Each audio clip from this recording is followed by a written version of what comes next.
Hello friends, we're talking about radon today, a short quick video to explain the mystery about radon. In the southeast Pennsylvania area, one of the inspections that we always do when buying a home is to test for radon. Radon is a colorless, odorless gas that is found from below the earth, and it comes up through our basements and our slabs in the basement, the concrete slab. And the idea is it is not good for health. Prolonged exposure to high levels of radon is considered not good for your health. So the idea is like you don't want it in your house. So how do you test it? You could buy a kit at a Home Depot or Lowe's or online, or most of the time it is the home inspectors who also will do the radon test on behalf of the buyers.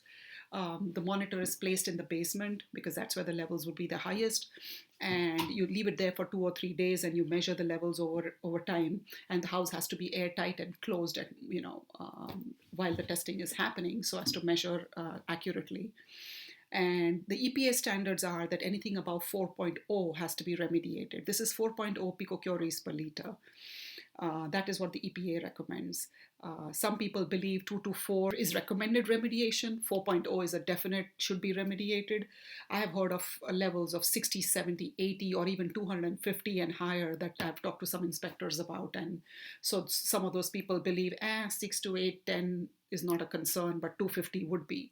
But basically, we go with the 4.0, which is the EPA standard. The way to remediate it is to basically suck that air from below the slab and have it thrown outside the house so that the people who are living in the house aren't quite breathing it continually. So what they do is they seal, first of all the areas of the basement through which a gas can escape and come into the house, especially areas like the perimeter of the house and the sump pit.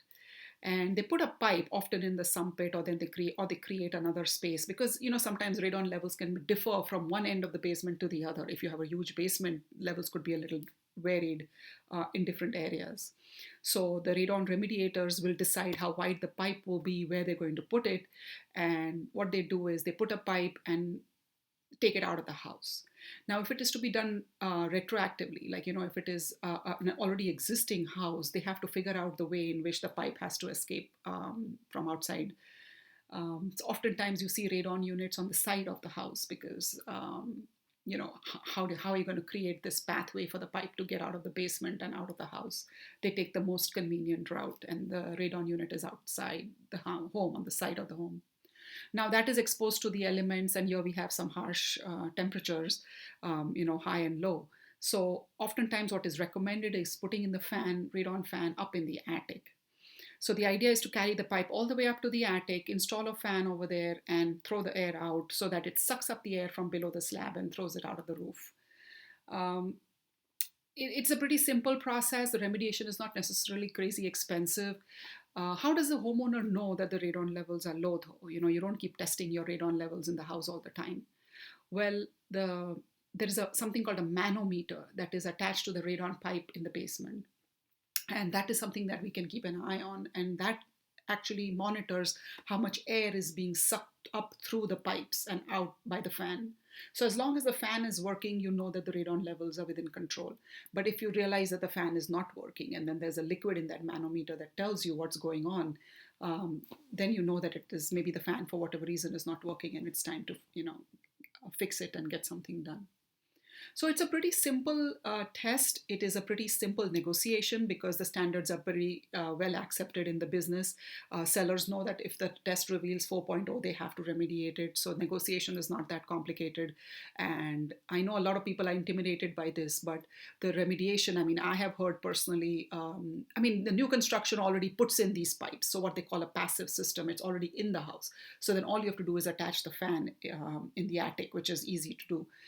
That could just be a few $100s, but and depending on which contractor you use or remediator you use. But even if you have to install a full system, depending on how complex it is to take the pipe up and out of the house, the cost is not that prohibitive. So this is one of the actually easier negotiations in the home inspection repairs, and the idea is to not be intimidated by it and just deal with it. We don't want to breathe in the radon. We just want it sucked out and thrown out of our house so that we're safe inside our homes. Hope this was helpful. Look out for more of my tips. Share this with any friends or family if you think they'll benefit from it. Thank you.